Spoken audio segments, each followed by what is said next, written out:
चला फायनली छतावर मोकळ्या आकाशाखाली झोपायची इच्छा ही माझी पूर्ण झाली। बघा सकाळी सकाळी सर्व बायकांची मस्त सडा सारवण्याची लगबग चालू आहे आणि हा माझा भाऊ म्हणतो की झालीच नाही का झोप, आणि तो मात्र आत्ता झोपून उठला। चला आले खाली, मस्त फ्रेश झाले आणि इथे मी आरोहीला माझ्या लहानपणीच्या आठवणी सांगत होते। तर आरू बघा काय म्हणते, काय सकाळी सकाळी जे आहे लग्नाची विधी स्टार्ट झाले। सर्वात आधी देवकुंडीची पूजा झाली आणि त्यानंतर आमच्या सर्वांच्या आवडीचा कार्यक्रम तो म्हणजे नानोरा, आणि कधी एकदाची नरदेवाची आंघोळ होते बस याचीच वाट पाहत होतो आम्ही, कारण त्यानंतर असते आमची मजा।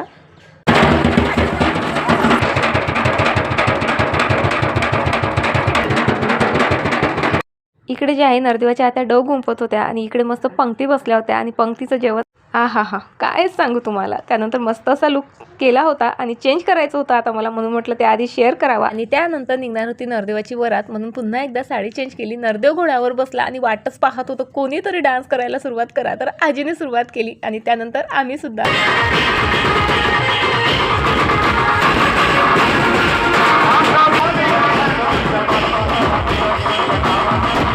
एकदा का डीजे चालू झाला की म्हाताऱ्यांपासून लहानपर्यंत मग कोणीच डान्स केल्यावाचून राहू शकत नाही। चला बाय।